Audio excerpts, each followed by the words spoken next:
Alright, so I know we got a ton of new players hopping into the game because Draco is out, Tiamat is out, and so they might be seeing the CQ for this event and being like, man, I don't even know if I can clear this. I'm not even that good at the game. Well, lo and behold, there is a way to get easily through this CQ, because really the gimmick for this one is not all that bad. In fact, for this one, to demonstrate that, I just brought a friend Draco and did everything I could with my supports to keep that Draco alive, just give them NP, give them buffs, and I was able to get through this in about maybe 17, 16 minutes. Because while it might seem that there's a lot going into this CQ, it's actually not all that complicated. The main gimmick for this CQ is that you get points based on the servants that you defeat. And lo and behold, all of the servants in this CQ are very low HP enemies. Sure, you could probably clear this a lot faster if you bring some AoE character. You can see in my backline, I decided to bring Morgan just in case Draco didn't work out. But over the course of this fight, as you'll see in the background gameplay, the only character we lose is Castoria because she gets a really unfortunate turn where she has no buffs and MHXX decides to blow her to Kingdom Come. But you may be thinking, well, ZTL, isn't Draco going to have some issues in this CQ because MHXX is a foreigner, there's also Tiamat in this quest? Well, that's the other nice thing. You can kind of customize how hard or how easy you want this fight to be depending on what characters you decide to go after. Because the different servants will start to use skills based on the other characters that are in their column or their little rotation.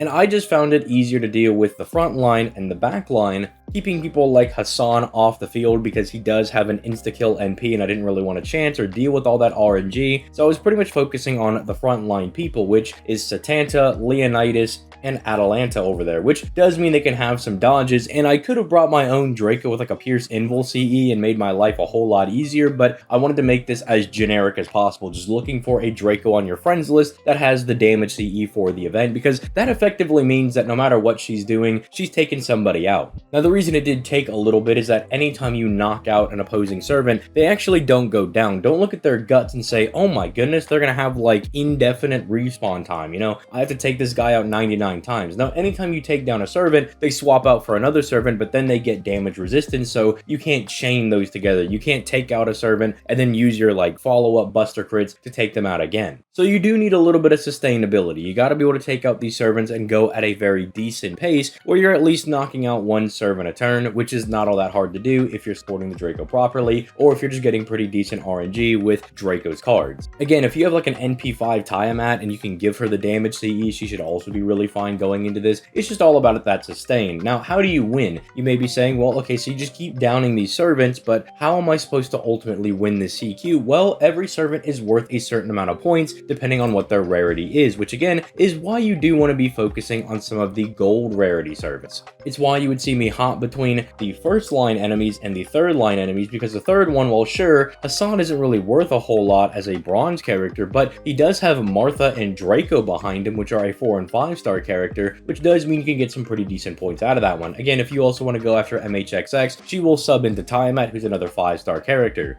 And ultimately, the goal is to get 100 points. The 2 stars are worth 4 points, 3 stars are worth 5, 4s are worth 6, and 5 stars are worth 7 points. Now, another notable thing is to put your primary DPS in the first slot. I am pretty much always, just by habit, always going to put my main DPS in the center slot, but this one it is very important that you put whoever your primary DPS is in that first slot, because eventually, after about 7 turns, after you've downed about 7 servants, get it, you know, it's like a holy grail fight. Once you have beaten the 7 servants in the Grail War, you get the Holy Grail buff. Now, do keep in mind you can't cheese this with Draco. It's counted as a separate Holy Grail status. It's actually like a permanent one that will be given to the servant that is in your first slot, and that servant will earn double points, meaning if you down a 5-star instead of 7 points, you get 14, 4 stars become worth 12, so on and so forth. And it does mean that after you get into a pretty decent groove in the CQ, you're going to clear it a lot faster, especially because it doesn't ramp up or get any more difficult. If you're a more veteran player, or you've played a couple of events, or you've even gone through the story, you know that typically as you go through some of these boss fights, they start to get harder and harder, with the bosses breaking their bar and getting survivability buffs, offensive buffs, maybe they remove all of your buffs. That can be really annoying, but these guys all do effectively the same thing. They will use one of their subservient buffs, you know, like say Hassan might use Martha's buff cleanse, or Martha might use Draco's ability to like instantly charge her NP. Leonidas might use the dodge buff from Atalanta, stuff like that. But it's not as if they're spamming them. They're all typically doing like one thing per turn, and then they might attack or use a skill, which can also make you really lucky because you could just have a turn where they kind of all pop a bunch of skills and then don't really do anything. And I wanted to make this video because, look, if I can get through this, and I'm not no FGO esports clearer person, you know, I don't have the time to figure all that stuff out. I'm not NP5ing my Sherlock Holmes so I can do stuff like that. So if I can pretty casually go through this, and realistically, just the most annoying part of it was that it took like 17 minutes to clear, but I was doing it in the background while doing other things, then you can definitely get through this, because you want to get those lures. Lures are something that are going to be very important for you, especially as a new player, to start stockpiling, because you might be sitting on like 90 lures thinking, oh, I'm going to be fine, but you got to think about it. Every servant you're going to be leveling up is going to require at least 3 lures, if not up to 6 with the append skills, because you're going to want to do mono loading, you're going to want to do the new crit append skill when that comes out, and you're going to want to do the skill cooldown reduction when that comes down. So then some of your servants, if you want to run them at their best and put them at their quote-unquote full power, are going to require at least 6 lures, and you will burn through those very, very quickly, because you got to think about all the mandatory supports you got to get to skill level 10, all the DPS servants you're going to want to get to skill level 10. Even in just this event alone, even if you're not going to full skill level 10 people like Satanta or Locusta, Draco and Tiamat, I mean, that's 3 apiece.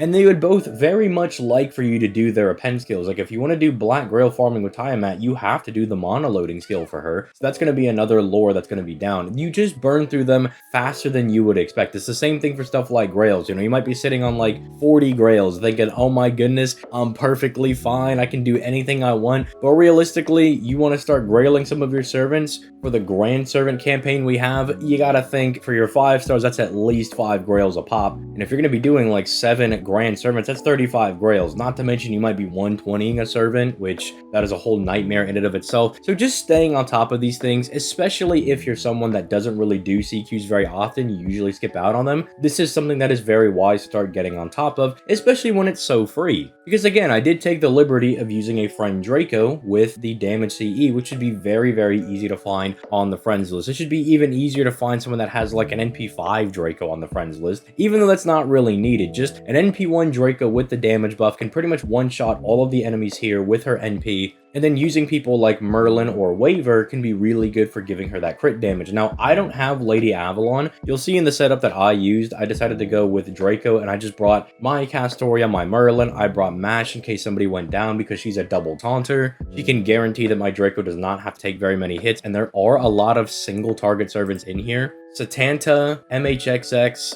Martha, Draco, and Hassan are all single targets. You do have to kind of watch out for people like Atalanta, Tiamat, and Medusa if you are going to be cycling them through, because they are AoE end users. So having somebody like Mash I thought was a pretty decent idea, because when she did come in, it did guarantee that my, Draco's not going to be taking any damage. But again, you could fly through this a little bit faster if you do want to use somebody like an AoE servant. Like I brought Morgan as my anchor because, one, we love Morgan around these parts, and if I could fit her into any team comp, I'm definitely going to do that. But 2, if it came down to it, by the time Morgan came in, I was probably going to be very close to winning anyway. She has a gut, so she's guaranteed to live through a turn, unless really unlucky with Martha removing all of her buffs. But then she would kind of smack all 3 enemies. And as long as it wasn't somebody like, I guess, MHXX or Draco on field, she'd be absolutely fine. But realistically, you can bring whoever you want that you can really use to supply your servant with NP. Because again, these guys aren't doing anything particularly annoying. I would just say the Hassan column is where things get a little annoying, because Hassan does have insta-kill on his NP, even if it's not going to proc very frequently. It is something to be aware of. Martha can remove all of your buffs on a character, and the other servants in that column can use that buff as well. So just be mindful of that. Either be ready to lose your buffs and maybe don't stack too much too fast, or just have somebody with buff removal resistance if that's something you want to kind of prepare for. And then the Draco skill can like fully charge somebody's NP in that column as well. But again, they're not like spamming all of the skills that they can. Like Hassan's not going to be like, all right, I'm going to use all the skills in my column, which they definitely could have done to make this a lot more annoying, but they didn't do that. Leonidas can also be a little bit annoying because he can do the taunt thing if he fires his NP, and then he can also spam the dodge dodge buffs from both Satanta and Atalanta. So again, if you have your own Draco, you know, she's already like NP2 or 3, you don't really need the damage CE at that point. You could just give her something like a Pierce Invul or Sure Hit CE, and that'll make your life a lot easier because all of the dodges these characters are doing, they'll be able to bypass. The Pierce Invincibility will also get around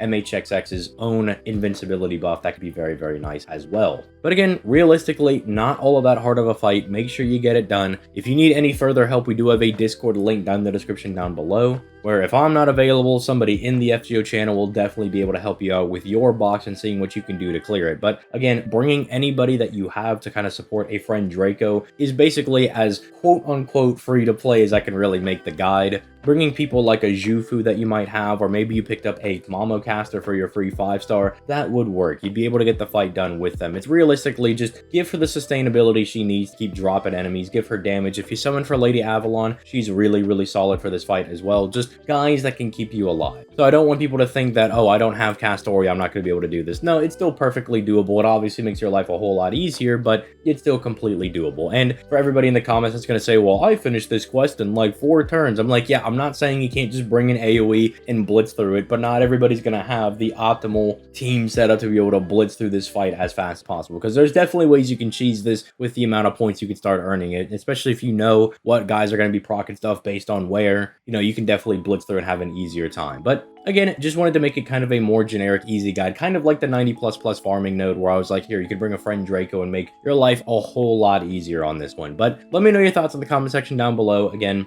if you need further help, Discord's down in the description down below. I also stream every Monday, Wednesday, and Friday, starting at 6 p.m. Central Time, so you can also just ask me whenever I am streaming. I would not mind going through extra runs as well if people just need to see how it's done, or they want the play-by-play, you know, kind of thought process between things. I have no issue doing that. Remember to always drop a like and subscribe to the channel, as I do be putting these FGO videos out every single day. And if you want to go that extra mile, we do have the Patreon down in the description down below, where you get access to the super secret hidden Discord chat, where the shadow government in there gets to decide what videos come out on Fridays for like low star legends stuff. So if that interests you, Patreon's down in the description down below. There's also patron exclusive content over there that does get uploaded, you know, every once in a blue moon, whenever I'm like, hey, patrons, I need to put something out. What do y'all want? And then they'll be like, hey, this is what we want. But again, do not feel pressure to do that. It is just there for people that want to go that extra mile and want to support the channel further. But have no fear, liking the video, subscribing is always going to be more than enough. So with all that being said, I think I've yapped on enough about this challenge quest. I wish you guys the best of luck, and I will catch y'all in the next video. Peace, late guys.